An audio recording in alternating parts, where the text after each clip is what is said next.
የበርካቶችን እንባ ያስነባው የበርካቶችን ላብ የነጠቀውና ከ1.9 ቢሊዮን ብር በላይ በማጭበርበር ወንጀል የተጠየቀው የፊንቴክ ኢንቨስትመንት ግሩፕ ዋና ኃላፊ ዳንኤል ዮሐንስ በ3 ጠበቆች ታጅቦ ፍርድ ቤት ቀርቧል።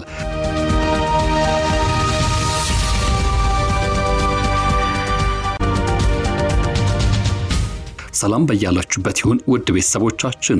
በዛሬ መረጃ ሰዓታችን ከፊንቴክ ኢንቨስትመንት ግሩፕ ጋር በተገናኘም ዋናው የፊንቴክ አለቃ በትላንትናው ዕለት ፍርድ ቤት ቆይታ አድርጎ ነበር። የፍርድ ቤቱ ውሳኔና አነጋጋሪ ጉዳዮችን በስፋት እንቃኛለን። እስከ ፍጻሜው አብራችሁን ቆይታ እንድታደርጉም በአክብሮት የምንጋብዛችሁ ይሆናል። የ1.9 ቢሊዮን ብሩ ጌታ ዳንኤል ዮሐንስ ፍርድ ቤት ቀርቧል። በርካቶችን ደም እንባ ያስነባው በርካቶችን ሀቅ የነጠቀውና ዛሬም ተስፋቸውን ያጨለመው ግለሰብ በ3 ጠበቆች ታጅቦ ፍርድ ቤት ቀርቧል። ሰላም ጤና ይስጥልን ውድና የተከበራችሁ የቻናላችን ቤተሰቦች፣ ይህ ኢትዮ ግሎባል 360 ኒውስ ነው።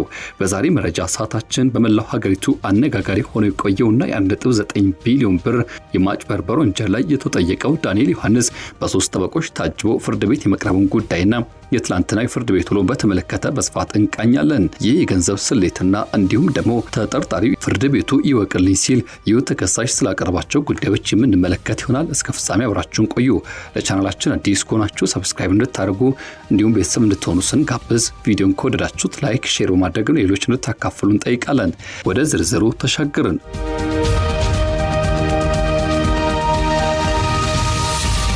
በትላንትናው ዕለት ሚያዝያ 19 ቀን 2018 ዓ.ም በፌደራል ከፍተኛ ፍርድ ቤት የቀረበው ዳንኤል ዮሐንስ በሄሎ ታክሲና በፊንቴክ ኢንቨስትመንት ስም ከበርካታ ኢትዮጵያውያን ከ1.9 ቢሊዮን ብር በላይ አጭበርብሯል በሚል ከባድ ወንጀል ነበር።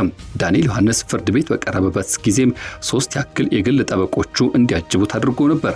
አቃቤ ሕግ በዳንኤል ላይ ያቀረባቸው ክሶችም ጥቂት የሚባሉ አይደሉም። በአጠቃላይ 19 የተለያዩና ከባድ የሆኑ የማጭበርበር ወንጀል ክሶችም ተመስርተውበታል። እነዚህ ክሶች የብዙ ግለሰቦችና የድርጅቶችን ንብረት ያወደሙ ተስፋን ያጨለሙ እንደሆነ ብዙዎች ያምናሉ።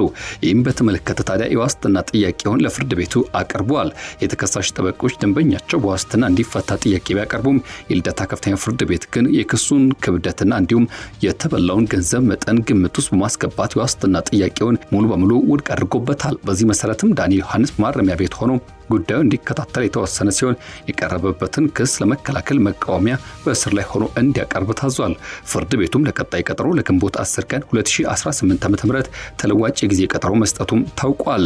ይህ መዝገብ ለየት የሚያደርገው በርካቶች እዚህ ሰለባ መሆናቸው ነው። አርቲስት ሰራዊት ፍቅሬን ጨምሮ ታዋቂ ግለሰቦች በብራንድ አምባሳደርነት እንዲዋዋሉና ከእርሱ ጋር እንዲሰሩ ማድረግ እነርሱንም ገደል ይዟቸው ገብቷል። በተለይም በርካታ ታዋቂ ግለሰቦችን አምነው ገንዘባቸውን የተበሉ ጥቂት አይደሉም።